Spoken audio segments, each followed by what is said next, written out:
लोगों को वास्तविक संख्याओं में यूक्लिड विभाजन प्रमेयिका पढ़ाने जा रहा था। यूक्लिड डिवीजन एल्गोरिथम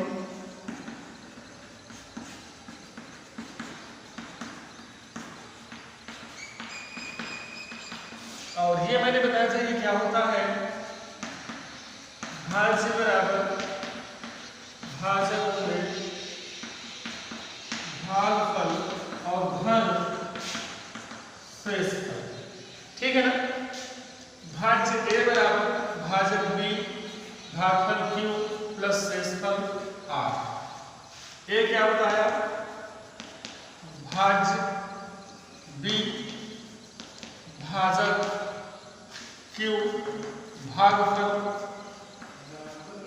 और r शेषफल, ठीक है ना। ये बताया था। इसका प्रयोग हम आगे मासा और लासा ज्ञात करने में करेंगे। इसके साथ ही परिमेय और अपरिमेय संख्याओं को सिद्ध करने में भी इसका प्रयोग हम करते हैं। कैसे करेंगे वो हम एक्सरसाइज में देखेंगे। तो पहले हम चलते हैं एक्सरसाइज 1.1 देखते हैं। आपकी राजीव, आप लोगों की डिमांड थी कि मैं राजीव किताब से पढ़ाऊं। राजीव की किताब से ही मैं एक्सरसाइज के सवाल बता रहा हूं। पहला क्वेश्चन पढ़ रहा हूं, आप लोग ध्यान से देखेंगे, सुनेंगे। रखा हुआ है निम्नलिखित संख्याओं का HCF हाईएस्ट कॉमन फैक्टर महत्तम समापवर्तक ज्ञात करने के लिए यूक्लिड विभाजन एल्गोरिथम का प्रयोग कीजिए। और संख्याएं दिए हुए हैं। पहले क्वेश्चन में 3 सवाल दिए हुए हैं। 135, 225 दिया हुआ है।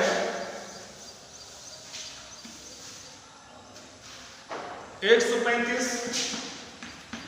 225 पहले नंबर पे, दूसरे नंबर पर 196 और 38, 220, 196 और 38, 220 और तीसरे नंबर पे दिए हुए हैं 867 और 255, 867 और 255, ठीक है ना।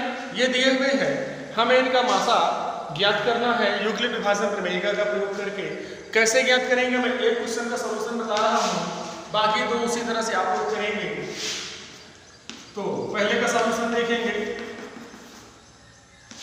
135 व 225 का मासा ज्ञात करना है।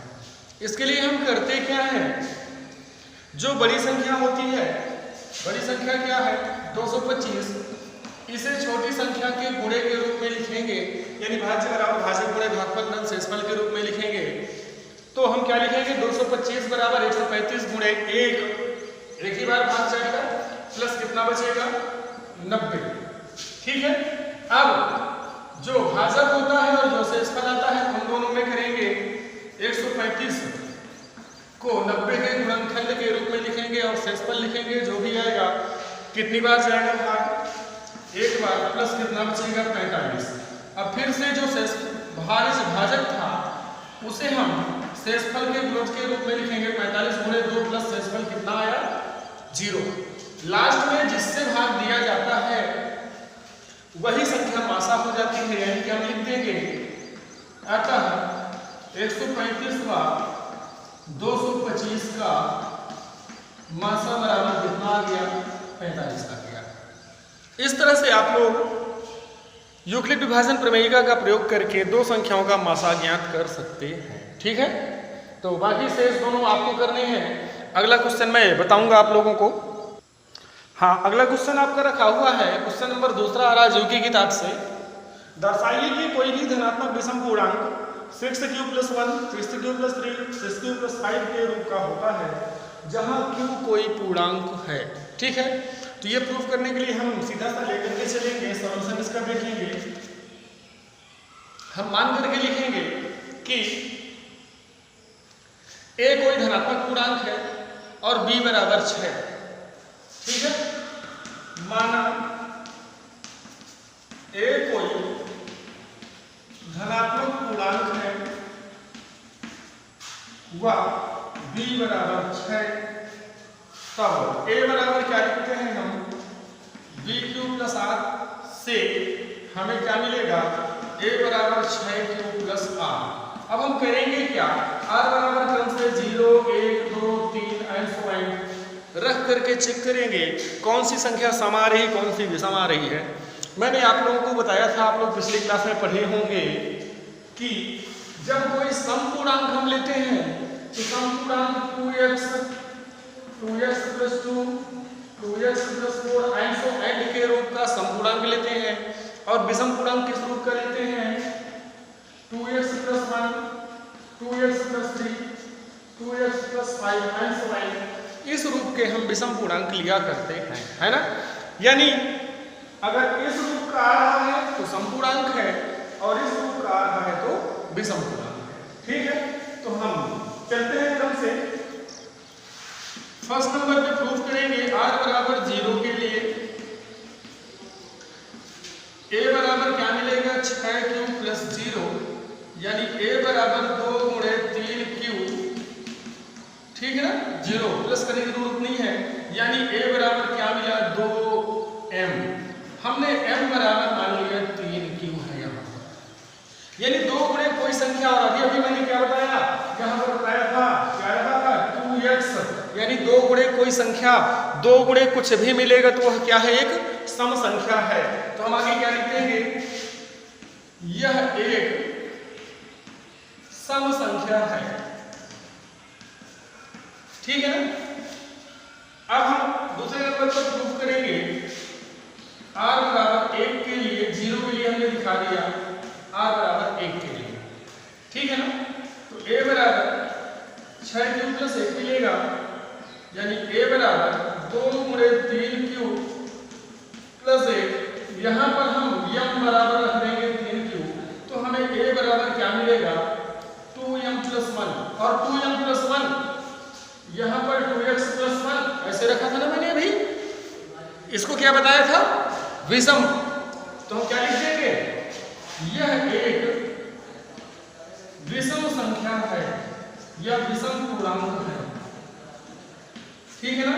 यानी 6q + 1 के रूप का जो पूर्णांक मिलेगा वो क्या मिलेगा, एक सम पूर्णांक मिलेगा, ठीक है। अब r बराबर हम 2 के लिए प्रूफ करेंगे तीसरे नंबर पे, तो यहाँ पर +2 कर देंगे, तो यहाँ +2 आएगा, तो ये क्या मिल जाएगा। अब हम यहाँ पर पूरे में 2 कॉमन ले लेंगे, तो a बराबर 2, 3q + 1 मिल जाएगा, यानी a बराबर क्या मिला, 2m फिर से मिल गया। तो ये क्या है, सम पूर्णांक मिलेगा आपको, सम पूर्णांक है ना। यानी कि इस रूप का जो है वो क्या होगा, सम, इस रूप का जो है वो विषम, ये मिला हमें, है ना। 2 के लिए भी चेक कर लिया, अब r बराबर 3 के लिए चेक करेंगे हम, तो यहाँ रखेंगे 3, तो यहाँ से क्या हो जाएगा, थोड़ा सा ध्यान देंगे, +2 + 1 लिख सकते हैं। अब हम इतने में 2 कॉमन ले लेंगे, तो हमें क्या मिल जाएगा, यहाँ पर 3q + 1 + 1, यानी अगर हम अब इसको m मान ले पूरे को, तो 2m + 1, यानी ये क्या मिल गया, एक विषम पूर्णांक। यानी इस तरह से हम क्या कह सकते हैं कि इस रूप का अगर है तो भी क्या है, विषम पूर्णांक है। इसी तरह से आगे और चेक कर सकते हैं, इस रूप का भी जो पूर्णांक होगा वो क्या होगा, एक विषम पूर्णांक होगा। तो इस टाइप से हम इस तरह के क्वेश्चन सॉल्व करते हैं। आगे देखते हैं। हाँ, अगला क्वेश्चन मैं पढ़े दे रहा हूँ, आप लोगों के पास किताब है, उसको आप अपने से सॉल्व कर सकते हैं। किसी परेड में 616 सदस्यों वाली एक सेना यानी आर्मी की टुकड़ी को 32 सदस्यों वाले एक आर्मी बैंड के पीछे मार्च कराना है। दोनों समूहों को समान संख्या वाले स्तंभों में मार्च करना है। उन स्तंभों की अधिकतम संख्या क्या है जिनमें वे मार्च कर सकते हैं। क्या पूछा है, अधिकतम संख्या मतलब HCF, हाईएस्ट कॉमन फैक्टर पूछा है। और आप हाईएस्ट कॉमन फैक्टर यूक्लिड विभाजन प्रमेयिका से 616 और 32 का मासा ज्ञात कर लेंगे। हल कीजिएगा, मेरे हिसाब से 8 आना चाहिए। ये सवाल आपको क्वेश्चन नंबर 3 करना है। क्वेश्चन नंबर 4 फिर से मैं लिख करके आप लोगों को बता रहा हूँ। हाँ, अगला क्वेश्चन रखा हुआ है, यूक्लिड विभाजन प्रमेयिका का प्रयोग करके दर्शाइए कि किसी धनात्मक पूर्णांक का वर्ग किसी पूर्णांक m के लिए 3m या 3m + 1 के रूप का होता है। ठीक है ना। इसको कैसे हल करेंगे, ध्यान देना हम सीधा सा लेकर के चलेंगे, मान लेंगे क्यों कोई धनात्मक पूर्णांक है, ठीक है ना, माना क्यों कोई धनात्मक पूर्णांक है, ठीक है ना, क्यों को हम धनात्मक पूर्णांक लेकर के चलेंगे, तब यह पूर्णांक कैसे रखेंगे, तब यह 3q plus 1 3q plus 2 and so on के रूप का होगा, ठीक है ना, हो जाएगा ना। क्यों कोई धनात्मक पूर्णांक, जैसे a हम कोई धनात्मक पूर्णांक लेते हैं तो उसके आगे के पूर्णांक क्या मिलेंगे क्रम से, 3q के आगे के प्लस 1 करते चले जाएंगे, 3q plus 1 3q plus 2 and so on। अब हमें सिद्ध क्या करना है, इनमें से प्रत्येक का वर्ग, इसका वर्ग ले चाहे इसका वर्ग ले चाहे इसका वर्ग करें, वो किस रूप का मिलेगा, 3 गुणे कोई संख्या 3 गुणे कोई संख्या धन 1 के रूप के ही मिलेंगे, इनका किसी का भी वर्ग करते हैं चले जाएं।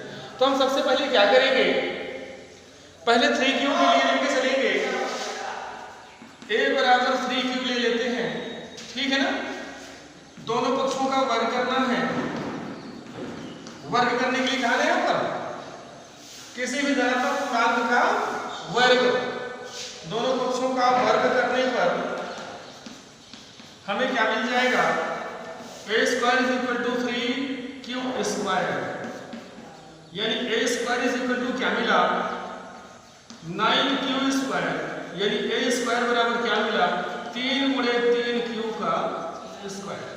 हम यहाँ पर मान लेते हैं m बराबर 3q स्क्वायर, यानी a स्क्वायर हमें क्या मिला 3 गुणे ये क्या रखा है कोई संख्या, उस संख्या को हमने क्या मान लिया m, यानी एक पूर्णांक को हमने चेक किया वो किस रूप का मिला 3m के रूप का मिल गया ना। पुनः हम चेक करेंगे a बराबर 3q plus 1 के लिए क्या मिल जाएगा, दोनों पक्षों का फिर से वर्ग करेंगे,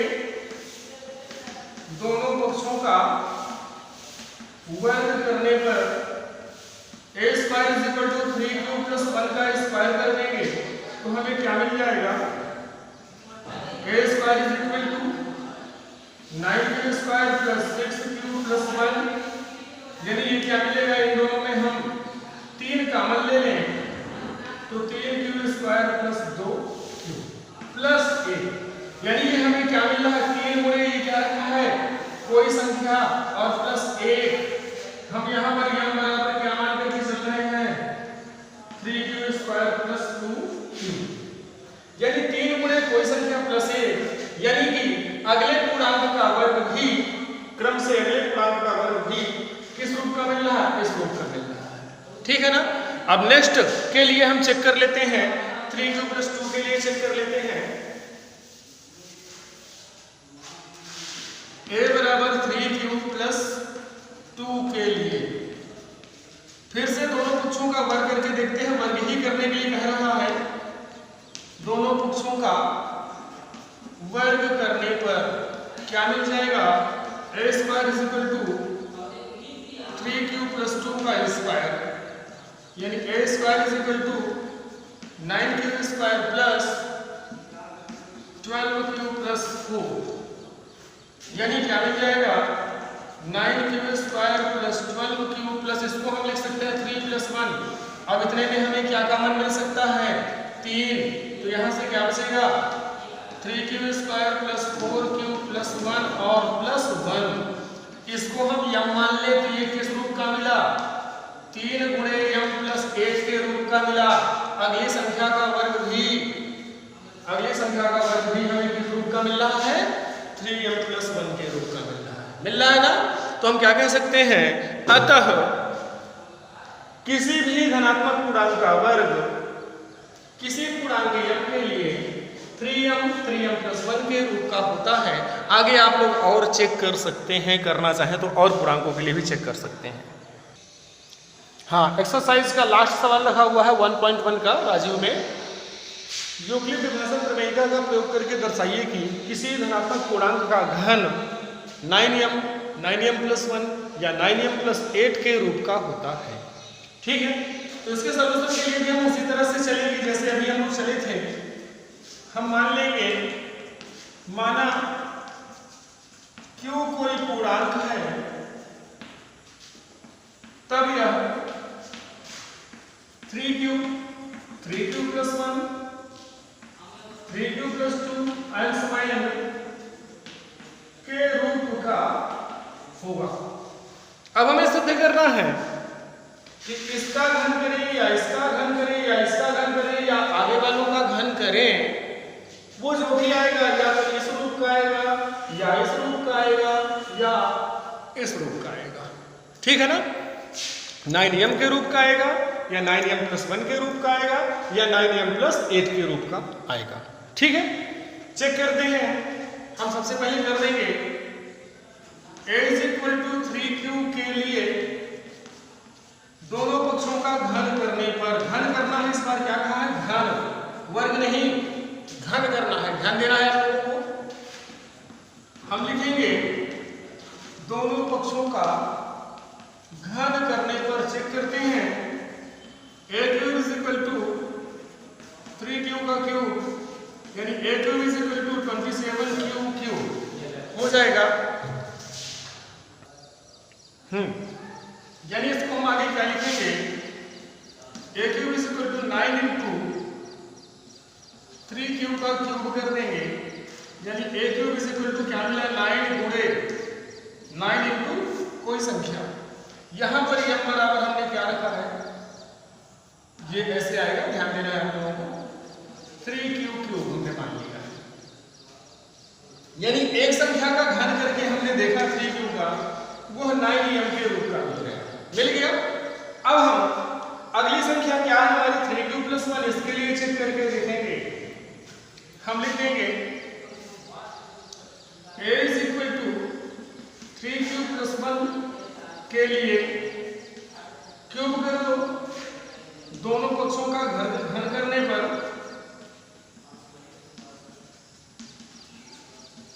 क्या मिल जाएगा, a³ = 3q + 1 का क्यूब हो जाएगा। यानी a³ = 3q का क्यूब + 3q 3 × 3q × 1 × 3q + 1 × 1 का क्यूब हो जाएगा। यानी ये क्या मिलेगा, 27q³ 10 3 लाओ क्यूब × 3q + 1 + 1 हो जाएगा। यानी यही क्या मिल जाएगा, 27q³ + 27q² + 9q + 1। इतने में हमें क्या कॉमन मिल सकता है, 9 कॉमन मिल जाएगा। यहां से क्या बच जाएगा, 3q³ + 3q² + q और +1। यानी हम इसको लिख सकते हैं 9 × एनी इंटीजर, कोई भी पूर्णांक, m + 1। यानी अगली संख्या का घन हमें इस रूप का मिल गया। अब जस्ट आगे वाली संख्या को हम चेक करते हैं।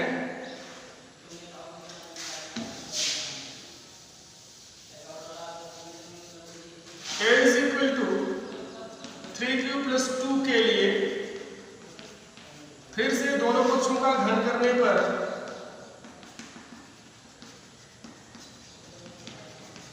क्या मिलेगा हमें, a³ = 3q + 2 का क्यूब। यानी क्या हो जाएगा, 3q का क्यूब + 3 × 3q × 2 × 3q + 2 + 2 का क्यूब हो जाएगा। यानी हम क्या लिखेंगे, 27q³ + 18q × 3q + 2 + 8। अंदर गुणा कर देते हैं या सीधे इतने में कॉमन ले लो, क्या मिल जाएगा, 9 कॉमन मिल जाएगा। यहां से क्या बचेगा, 3q² + 9 कॉमन ले लिया तो यहां से क्या बचेगा, 2q और ब्रैकेट में क्या हो जाएगा, 3q + 2 और +8। यानी ये क्या मिला, 9 × कोई संख्या, कोई पूर्णांक, यानी 9m + आगे क्या रखा है, 8। यानी हम ये कह सकते हैं क्रम से हमें क्या मिला, इसका क्यूब किया इस रूप का, रूप का, अगली संख्या का क्यूब करेंगे वो फिर इस रूप का आएगा, उसके आगे वाली संख्या का क्यूब करेंगे इस रूप का आएगा, ऐसे हमें मिलता चला जाएगा। ठीक है ना। तो ये थी आपकी एक्सरसाइज 1.1। ठीक, अब आगे मैं बताता हूँ एक्सरसाइज 1.2 आप लोगों को आपकी ही किताब से, ठीक है, वो भी बता दूँ तो आप लोग जल्दी से हल कर लें। एक्सरसाइज 1.2 किताब खोल लेंगे और देखेंगे जो सवाल रखे हुए हैं, ध्यान से समझना है।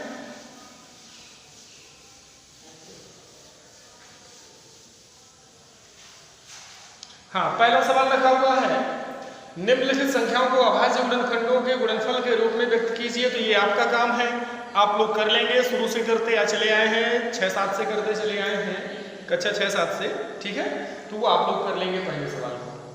ठीक, दूसरा रखा हुआ है, पूर्णांकों के निम्नलिखित युग्मों के एलसीएम और एचसीएफ ज्ञात कीजिए तथा इनकी जांच कीजिए कि दो संख्याओं का गुणनफल मासा और लासा के गुणनफल के बराबर है। ठीक, यानी कि ध्यान देना है, पहली संख्या गुणे दूसरी संख्या बराबर होता है मासा गुणे लासा।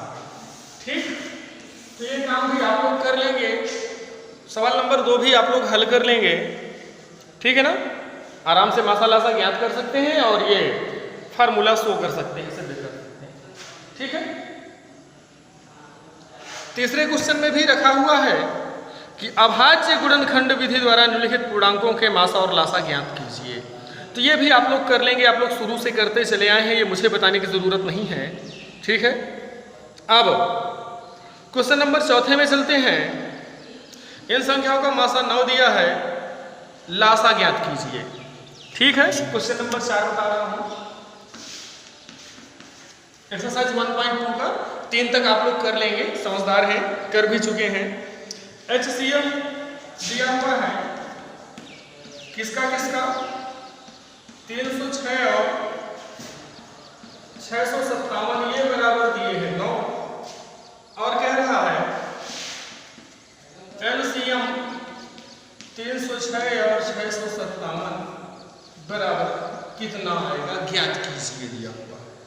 ठीक है, तो अभी अभी मैंने फार्मूला क्या लिखा, पहली संख्या गुणे दूसरी संख्या बराबर मासा गुणे लासा। ठीक है ना, तो पहली संख्या हम लिख देंगे, सीधा सा फार्मूला पहले लिखेंगे यहाँ पर, इसके बाद सवाल को हल करेंगे। तो पहली संख्या 306 गुणे दूसरी संख्या 657 बराबर मासा 9 गुणे लासा, एलसीएम हमें ज्ञात करना है। तो एलसीएम बराबर क्या आ जाएगा, सीधे इसी फार्मूले से हल कर देते हैं। 306 गुणे 657 और 9 भाग में चला जाएगा ना, आप लोग कैलकुलेट कर लेंगे, ये काम आसान है, आप लोग आसानी से कर लेंगे। ठीक है, अगला क्वेश्चन रखा हुआ है आपके एक्सरसाइज 1.2 का क्वेश्चन नंबर 5, जांच कीजिए क्या किसी प्राकृत संख्या n के लिए 6 के घाते n अंक शून्य पर समाप्त हो सकती है। मतलब कहने का क्या हुआ कि 6 की हम कितनी घात करें कि इकाई में शून्य आ जाए, इकाई के स्थान पर क्या आए, शून्य आए। तो हम सीधे से चेक कर सकते हैं, 6 की घात n का मतलब क्या हुआ, 2 गुणे 3 की घात n, इसका मतलब क्या हुआ, 2 की घात n गुणे 3 की घात n हो जाएगा ना, मतलब 2 की घात भी n और 3 की घात भी n।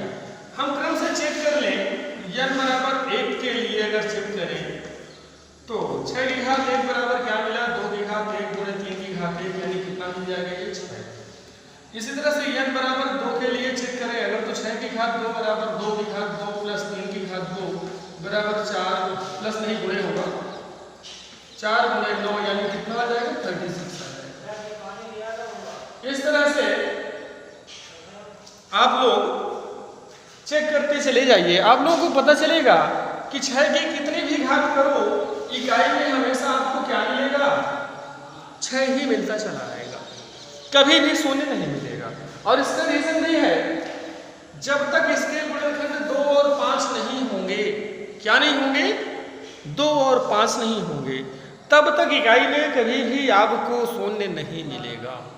ठीक है, यानी कि n के किसी भी मान के लिए 6 के घाते n संख्या कभी भी शून्य पर समाप्त नहीं होगी।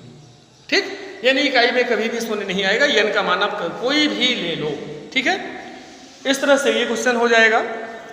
ऐसे ही भाषा इसमें लिखनी पड़ेगी, आप लोग लिख लेंगे। अगला क्वेश्चन देखते हैं, क्वेश्चन नंबर 6 आपका रखा हुआ है, व्याख्या कीजिए 7 × 11 × 13 + 13 और 7 × 6 × 5 × 4 × 3 × 2 × 1 + 5, ये दोनों क्या है? भाज्य संख्याएं हैं। ये संख्या भी भाज्य है और ये संख्या भी भाज्य है। तो भाज्य और अभाज्य की डिफिनेशन आप लोगों को ध्यान देना पड़ेगा। भाज्य संख्याएं कौन सी होती हैं? आप लोगों ने पढ़ा होगा, पहले ही पढ़ा होगा पूर्व की क्लासों में। तो भाज्य वे संख्याएं होती हैं जो स्वयं और एक के अतिरिक्त किसी से कट जाएं, वो भाज्य है। यानी स्वयं और एक के अतिरिक्त उनमें किसी और का भाग भी चला जाए तो वो संख्या क्या होगी? भाज्य होगी। ठीक, और जिस संख्या में स्वयं और एक के अतिरिक्त अन्य किसी का भी भाग ना जाए उसे हम क्या कह देंगे? अभाज्य संख्या कह देंगे।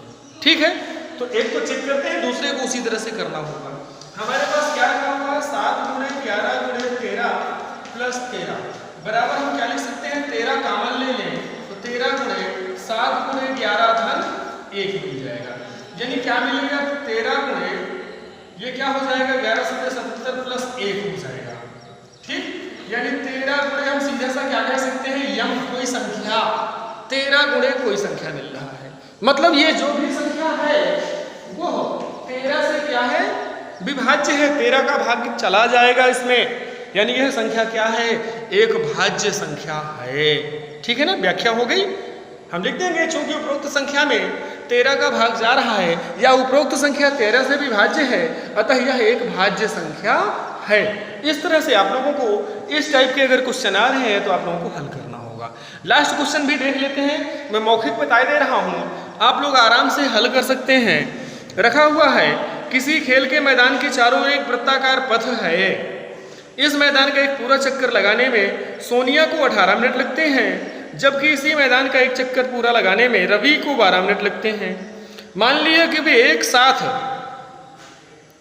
एक ही स्थान से एक ही समय पर प्रारंभ करके एक ही दिशा में चलते हैं, कितने समय बाद दोनों पुनः प्रारंभिक स्थान पर एक साथ मिलेंगे? ठीक है ना, तो इसके लिए हमें करना क्या होगा? कम से कम कितने समय बाद, है ना, अधिक से अधिक नहीं, कम से कम कितने समय पश्चात। इसका मतलब यहां पर हमें क्या ज्ञात करना है? दोनों का एलसीएम, लघुत्तम समापवर्तक ज्ञात करना है, और वो आप लोग कर लेंगे।